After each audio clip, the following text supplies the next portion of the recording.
year 2087, a Freedom of Information request resulted in the declassification of nearly 100,000 documents. These documents revealed the existence of a secret division formed as a skunkworks in the Central Intelligence Agency. This organization is known as the AORD and is still active to this day. The scope of the declassified documents covers the years of 1987 to 2037 and goes a long way to explaining the events that unfolded at that time, as well as the direction the path of history has taken as a result. Despite heavy redactions and documents left out entirely, the FOI release was one of the most shocking collections of data ever revealed to the public. These are those documents.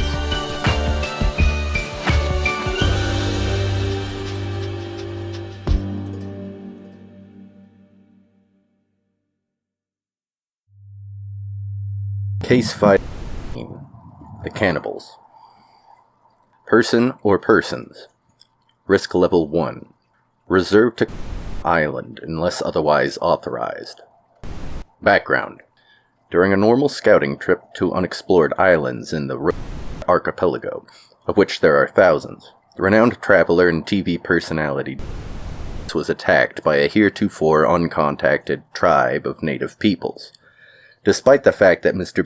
crew was armed with semi-automatic firearms, they were unable to overcome the tribe. Was hit in the side with a spear, and used the opportunity to play dead. Using this tactic, Mr. was able to survive as the rest of his team was executed. The tribe then took the bodies, along with Mr. back to their village. After being piled with the other bodies, he felt it was safe to open his eyes and view his surroundings. What Mr. saw defied his common sense, as the tribe seemed to have a few members that shouldn't be alive. At his observation, there was a woman who was missing both of her arms, and a man who was essentially just a head attached to the upper part of the chest and the digestive tract. Despite the grievousness of their injuries, these people were still alive, and showing no signs of pain or of normal healing. Furthermore, many of the other tribe members had strips of flesh removed from various parts of their body, revealing the bones underneath. One had no lips or cheeks. Another had no skin above their mouth. At some point, the tribe began to cook and eat Mr.'s team members. While they were distracted with the preparations, he fled the village and sprinted for the beach. With the tribesmen hot on his heels, Mr. managed to make it to his landing boat before they caught him. After returning to his craft, he sent out a Mayday signal, and was rescued by nearby U.S. Navy ships. Upon hearing his story, Captain already an established military contact with the AORD, contacted the agency and immediately put Mr. in the brig. Captain easily convinced his crew that Mr. had gone insane from losing his crew and being lost at sea. Agency Requisition Crew AOE 787 picked up Mr. by a helicopter, and, after the due process of verification, vetting, and Mr. was inducted into the AORD under special parameters. At this time, analysts studied news stories and legends from the surrounding area, and uncovered a myth of a ghost-like tribe of cannibals that would march out of the sea and steal people from fishing villages. Though there were indeed slightly more missing person cases from the area, there was no verifiable or credible sightings of the tribe apart from Mr. claim. It was only due to Mr. camera footage that we decided to investigate the case. On January 2000, a flotilla was positioned around the heretofore unnamed island, and a crew of seasoned agency linguists, escape and evasion specialists, anthropologists, Mr. and a provision of research subjects were sent to attempt peaceful contact with the tribe. If negotiation was proven to be implausible or prohibitively expensive, the mission was to become a normal anomaly research case. The security officers assigned to the case were given experimental weapons, as traditional firearms had already been proven insufficient to dispatch the tribesmen. Adventure Research Diary 1-1. Day 1 has been predictably terrifying. The anthropologists wanted to land on the beach and try the normal methods of first contact, but myself and the security guys managed to convince them to try floating near the beach first. As soon as we did, the tribe came out to meet us with their bows and spears. Having just recovered from a spearing, I was in no hurry to sustain more injuries. The landing craft's pilot managed to avoid the lion's share of projectiles, while the linguists carefully recorded the shouts and chants the cannibals were hurling at us. Eventually, they stopped shooting arrows and instead started eating human limbs and tearing their own skin off while staring at us. The message they were sending was pretty clear. No trespassing. At this point, the anthropologist called out to the tribe in English, saying, "Gift," and "From us to you," and "Peace." The tribe responded by shooting a few more arrows at the standing anthropologist. However, when the security officers pushed our research subject, our prisoner, into the water, they stopped to watch. The prisoner, obviously, had no intention to swim to the island and desperately tried to get back into the boat. After the security officers fired a couple shots from their sidearms into the water, he got the picture and tried to swim sideways around the beach to try and lose the tribesmen. As soon as they realized we weren't going to let him back in the boat, the tribe went after him like rabid wolves. A few of them, maybe 6 or 7, dove into the water and chased the guy down. Once they'd caught up with him, they dragged him back to the beach and immediately butchered him. While we were sat there watching this, waiting to see if they would realize that it was meant as a peace offering, 3 tribesmen appeared from under the boat and started trying to climb aboard. We managed to beat them off, though with extreme difficulty. The boat's pilot just turned and hauled ass away from there without prompting, and I'm pretty sure one of the tribesmen got caught up in the propeller. Hopefully that doesn't affect our diplomacy. P.S. Please let me know if I'm doing the formatting incorrectly. After today, I really want to make sure I don't make any missteps while working for you guys. Research Team Member Research Diary 1-2. Day 2 has gone substantially smoother. We went out in the boat again, this time a lot more wary. We drove near the beach, and once again the tribe came out to meet us. This time they didn't shoot arrows or spears, they just lined up in silence. I have to express to you that this didn't at all feel like they were being more peacefully minded. It felt like they were trying to kill us with their looks. We saw a grievously injured tribesman whose head was almost completely destroyed. The others were guiding him around because he obviously couldn't see with his eyes and skull all ripped up. Once again, we had the research subject swim to the beach, but this time was decidedly less dramatic, since they weren't actively trying to kill us. The anthropologist managed to convince the subject that if he swam to the beach and kneeled with his head on the ground, they would take it as a sign of peace. The subject was hesitant, as many of the tribe's people looked very much like undead monsters. Once we told him we were going to get the secret of their immortality, he was a bit more willing. The subject swam to the beach. This time the tribe was a bit more hesitant. I think maybe they thought we could rip them all up like we had the guy who got caught in the propeller. I wasn't sure why it would matter to people who couldn't die, until the subject got to the beach and bowed like we'd told him. The anthropologist once again said gift and an offering.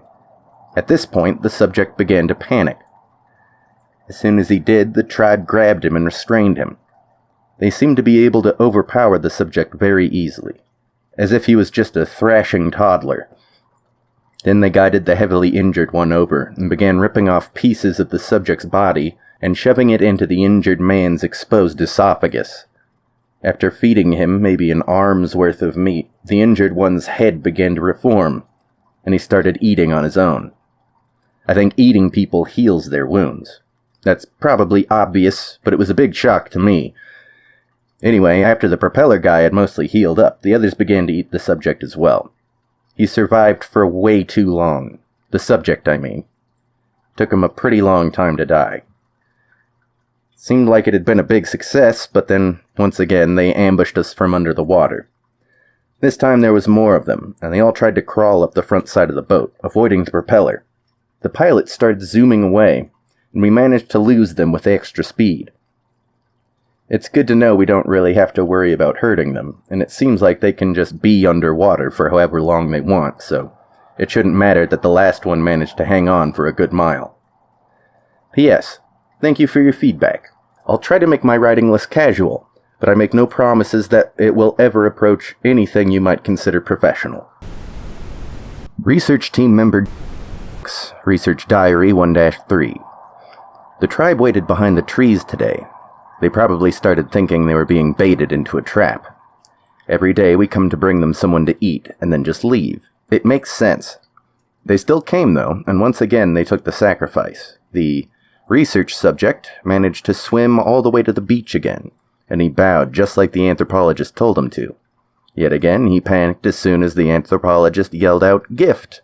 And once again the tribe ran him down and pulled him apart. I'm starting to get used to seeing people get killed, and I'm not really sure how I feel about that. I suppose it'll be worth it in the end. This tribe is seriously unkillable, as long as they have more people to eat, and from seeing their village, I know they have a lot of smoked meat hanging around. It says we're going to try bringing the boat to the beach tomorrow. Research Diary 1-4.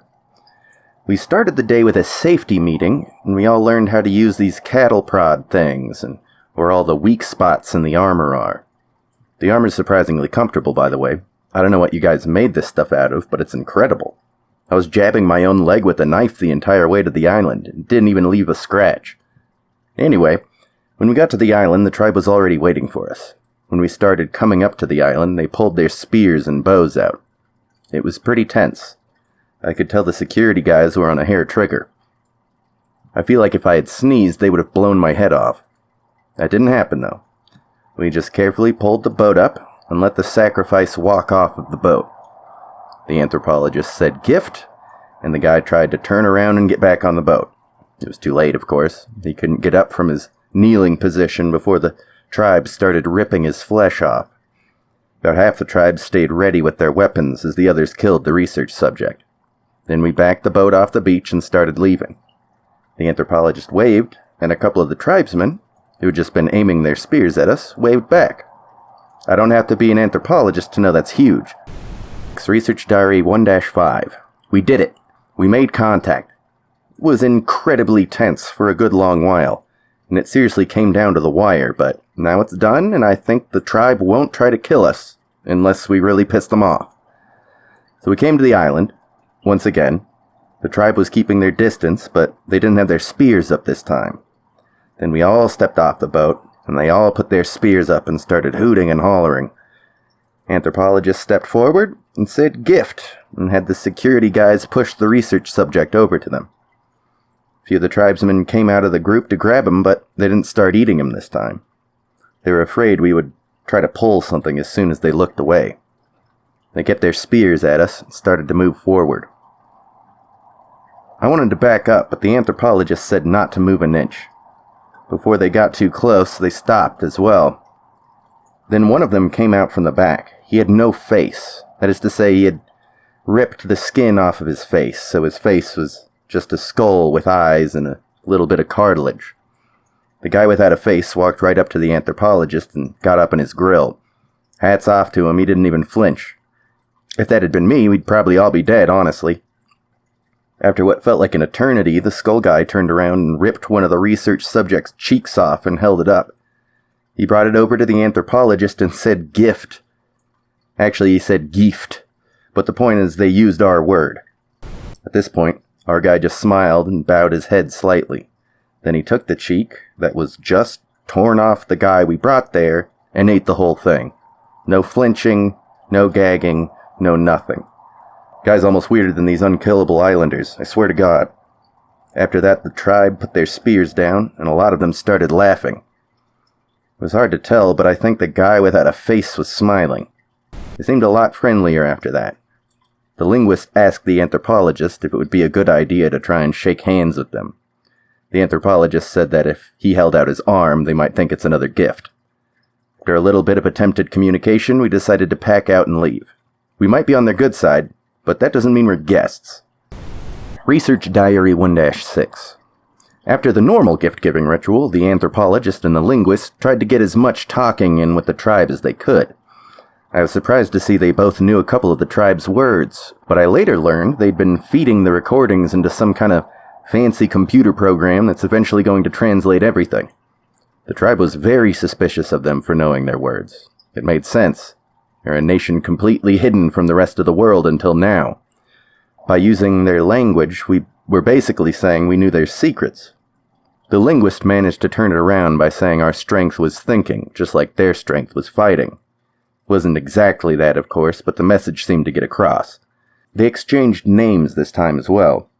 Or at least we gave them our names. It turned out they were telling us their positions in the tribe. Skullface Guy is the chief. and the one with parts of their skull showing were head warriors and potential chief candidates. For some reason, potential chief candidate translates to leaders if leader gets tired. We assumed that meant retired, but the experts say we need to collect a whole lot more data before we can be sure if any of the complex concepts are correct. Before we left, the anthropologist asked if we could stay in the ocean and pointed off into the distance.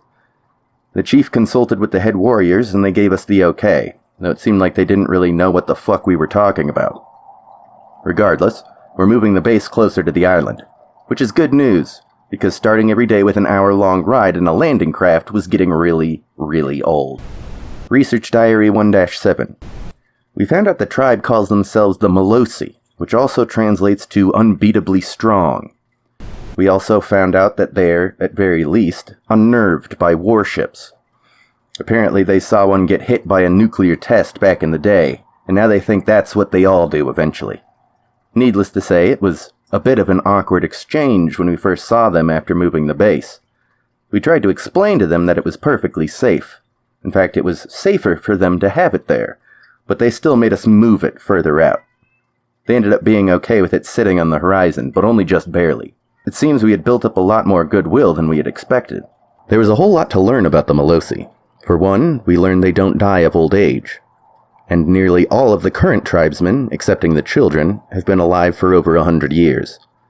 They were still a bit cagey about discussing their ability, and we didn't want to push it and risk breaking the trust we'd built up so far.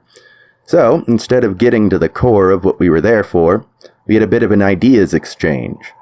We asked them about their clothes and their tools. We asked about the buildings they make. They didn't want to bring us into the village. They were surprisingly not that testy about all the questions. Apparently they'd never dealt with someone who hadn't been horrified by their diet. After centuries of being treated like wild beasts, they had learned to just avoid being noticed by other people when they could. If they ever did get spotted, which happened every 1,000 years or so, they would inevitably get invaded, and, inevitably, they would eat their attackers until they stopped coming. I was interested to see if they had any items left over from the people they'd eaten over the years, as it could be an archaeological treasure trove, but we weren't there yet. For now, we're teaching them our words, and they were teaching us the words in their language we hadn't figured out yet. The anthropologist told the Molosi chief, Skull Guy, that we would bring an extra gift tomorrow. When the chief told him they had already given them enough food to last for quite a while, he just smiled and said it was even better than food. Research Diary 1-8. It was compound bows.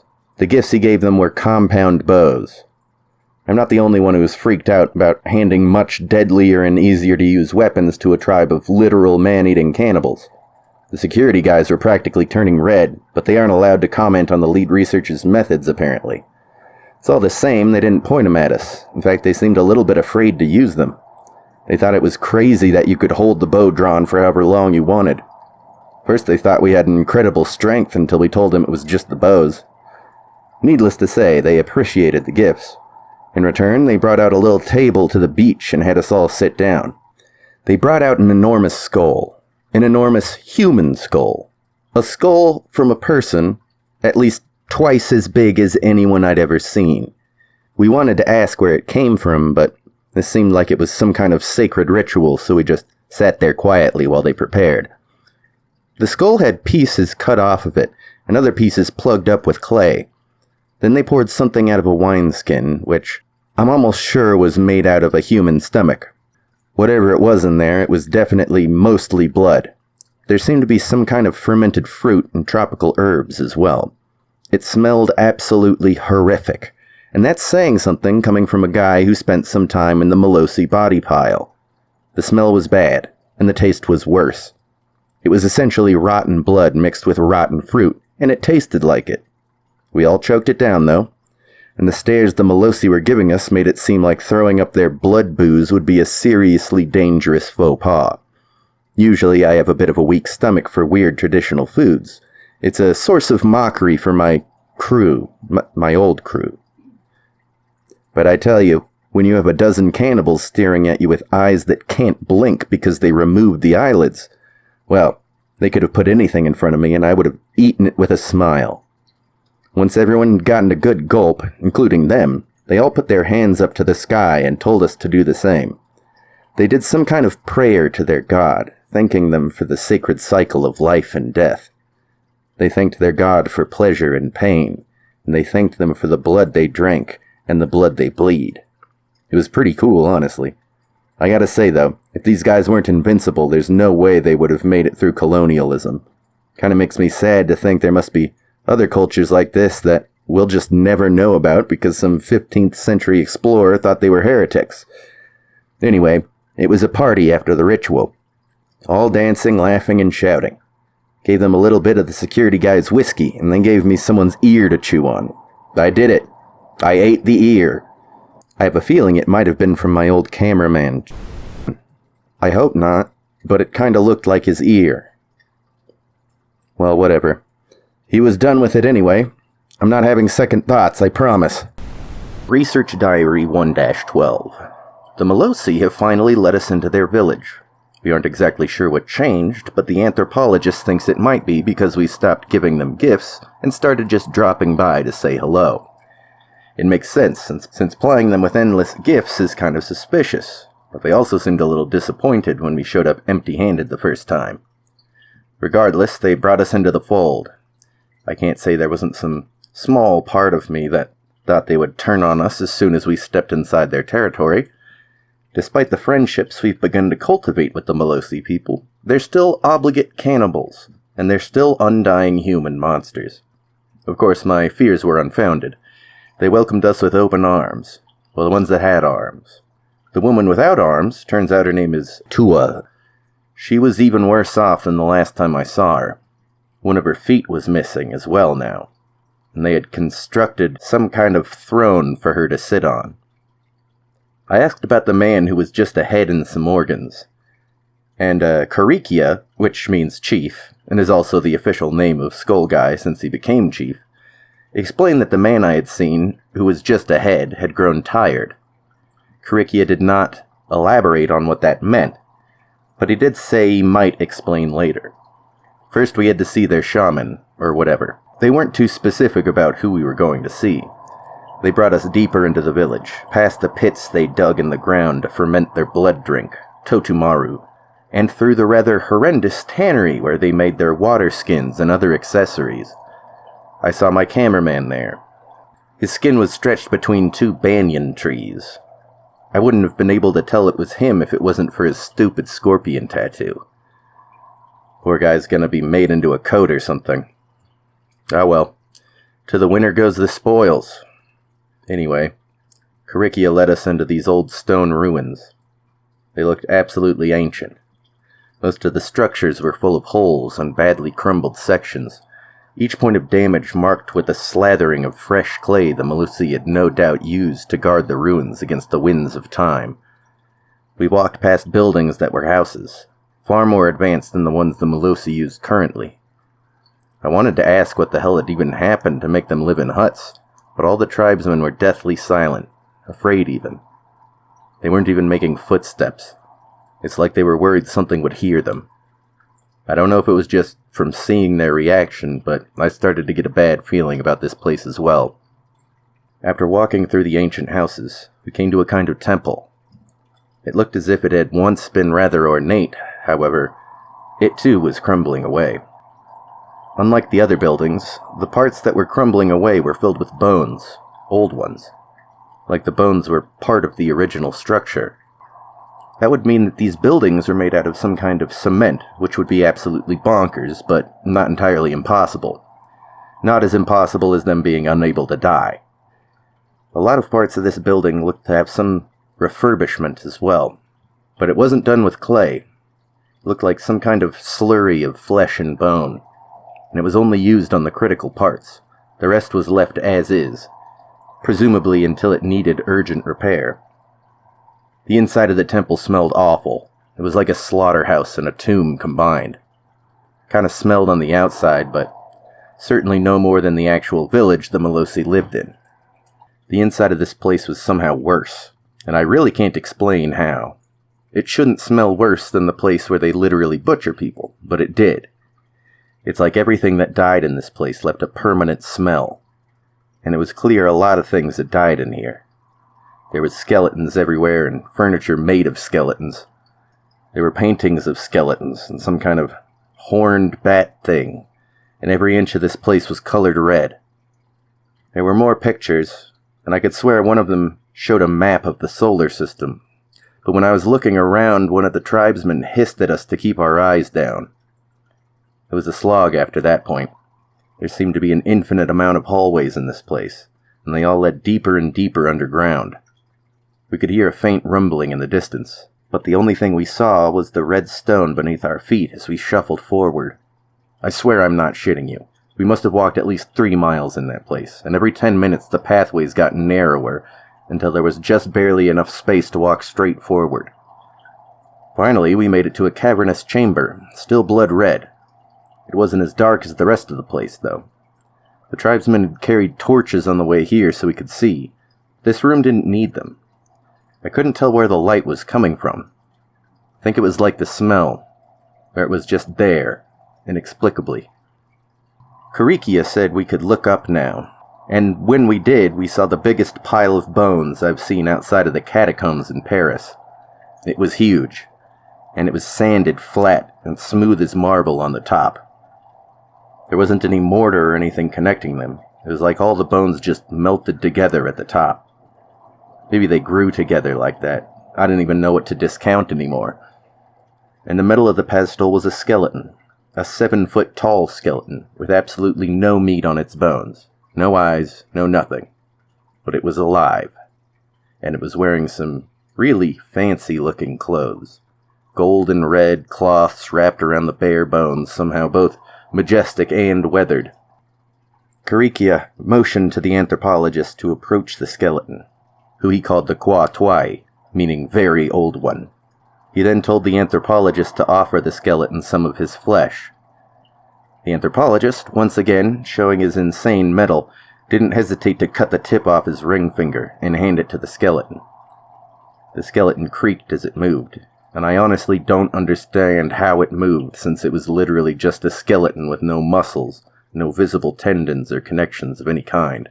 The Kwa Twai placed his fingertip in its mouth and loudly crunched it with its teeth a few times. It made the motion of swallowing, but nothing slid down the neck. It's as if the finger just absorbed into the bones. Then it grew the smallest amount of material on its throat. It wasn't meat. It looked like ligament. Must have been a voice box, because it began talking after that, but it didn't look right. The Kwa Twai spoke with the voice of a woman, and she immediately said that the anthropologist was trying to learn the secret of the Molosi's immortality. She said it as if she already knew, and the anthropologist didn't deny it. He told her that they wished to understand how it worked, and depending on how it worked, recreate it. The skeleton woman chuckled and asked how far he would go to gain their undying power, to which he responded that there were many terrible things he would do, but he wouldn't trade his soul or avow fealty to some sort of evil god. Kwa Twai seemed to like this answer, because she motioned us to sit in front of her. Karakia quickly told us we must sit, as if we were going to ignore the command of a giant skeleton woman. Kwa Twai told the story of how she became the shaman of the Molosi. She had been alive for longer than she could remember, and she had volunteered to stay alive for the lifetime of the tribe, so she could ensure that the Molosi would remember the terrible cost of their strength. Unless they are eaten, they can't die. If they don't eat, they turn into skeletons, and then turn into dust, but they do not die. If one of the tribe were to stop eating for long enough to become ash, they could pour some blood on the pile and it would reform, and the person would tell the others of the terrible feeling of helpless blindness that came along with being dust. She said even being a skeleton was very painful, but because of her faith in the old gods, she enjoyed the duty of staying eternally at the edge of death. She then said the ritual that had been done to make this possible was nearly 23,000 years before her birth, and the nature of the ritual and even the name of the deity who the ritual was aimed at had all been stricken from history. Every mention of it had been destroyed, and all the tribe members who knew how it was done had been eaten voluntarily. She did, however, know the small amount of information that was allowed to escape. She knew that the ritual had turned the practitioners into screaming giants of bone and flesh, and that the god who they prayed to was the god of pain and death. It was after trying to kill the afflicted tribesmen that they learned that only eating them could end their suffering, but doing so would put a portion of their curse onto the one that consumed them. Kwa Twai told us how different the tribe had become since then. She said they used to be 15 feet tall and covered in barbed, bony spikes that emerged from the flesh and wriggled. She said they used to have berserk strength driven by blinding pain and hunger. It was only due to the wisdom of the tribe that they were able to keep their reason and keep themselves from falling away from their sanity. She said that the farther the ritual receded into the past, the less power its effect had, and that someday the Malosi would no longer be immortal. This was both the great hope of the tribe's leaders throughout history, as well as a signal of the end of the world. She said they must be getting close now, as the Malosi almost appeared completely human. They still could not be killed, but she felt a few more generations would bring them to the end. Naturally, the crew was a bit disappointed that we couldn't learn the true secret. However, I was personally glad I wouldn't be made to go through that. After spending some time here, I imagine I could probably live off eating people to stay human. But what if I couldn't find anyone to eat? What if I got trapped in a cave or a pit or an ice crevasse? I would turn into dust and nothing would ever eat me to end my suffering. Maybe the planet being consumed by the sun or a black hole would count, but there's no real way to be sure of that. The anthropologist wasn't much fazed, though. He seemed more interested than ever. He asked Kwa Twai what she meant by generations. She scoffed at him and said he must be foolish to not have understood. When a new member of the tribe is born, they eat one of the other members as they grow. Only when they reach adulthood do they finish eating. Otherwise, they would forever be tied to the body of a weak child. So, essentially, the woman missing the arms and the guy who was just a head were being eaten piece by piece so that another member of the tribe could have a child. She told us that there are rarely shortage of volunteers to be eaten, and these people were called the Hemo, or the Weary. The birth rate of the Malosi was abysmally low, though, and there was only ever a child born every few hundred years. There had been 2 born recently, and Kwa Twai took this as a sign that the end of their journey was nearing. She said our arrival and acceptance of the tribe was likely a sign of that as well. To this end, she told Karakia to join hands with the outsiders. She feels that we will bring about their ultimate destiny and deliver them into the hands of holy death. Karakia visibly shook at being addressed by Kwa Twai. Based on what the skeleton told us, it must be ingrained in their culture to fear the unending life of Kwa Twai.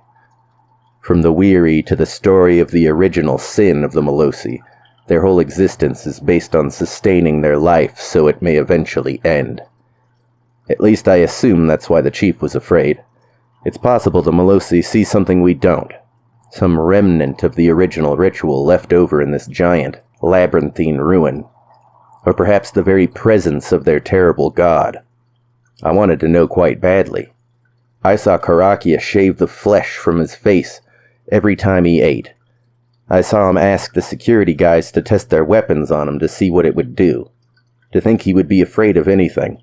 I wanted to know what it was. When we got back to the base, the linguists told me never to ask anyone about their faith as long as I worked for the AORD. They said any proof that a deity, a system of, or any other kind of actually exists is proof that it should be handled extremely carefully. They say there's been a number of times when they asked about something, and just by addressing it they became targets. Showed me an eye that had been growing on its back from when they investigated them, and ended up getting a little bit too curious. Apparently he had gotten off relatively easy. Guess I had the right idea about keeping my mouth shut. Research Diary 1-136. We got to see the last piece of Tua, the armless woman, be eaten by her child. Everyone sang as the young man chewed the final piece of his mother's brain. Everyone sang but him. He wept.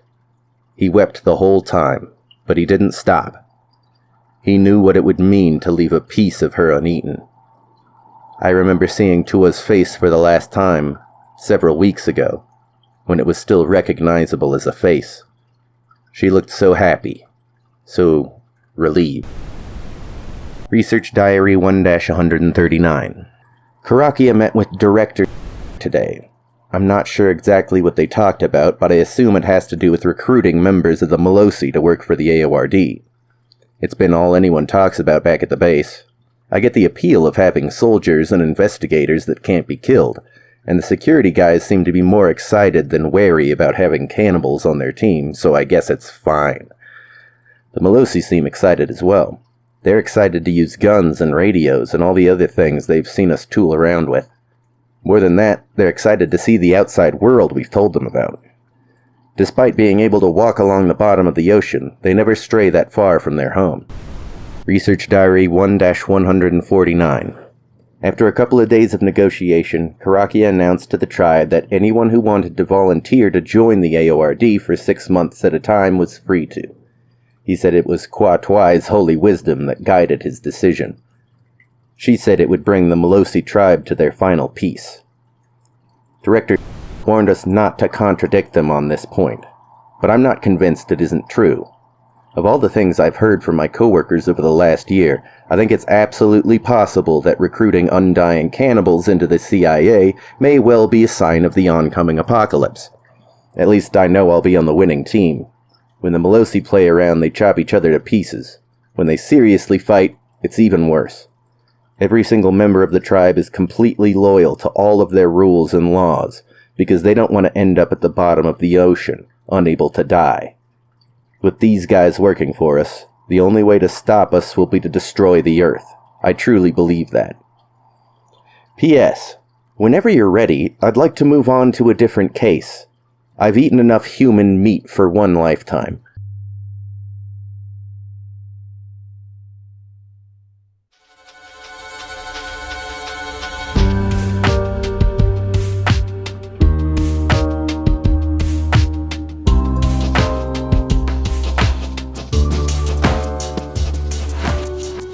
FOI is written, produced, and edited by Kit Curtis.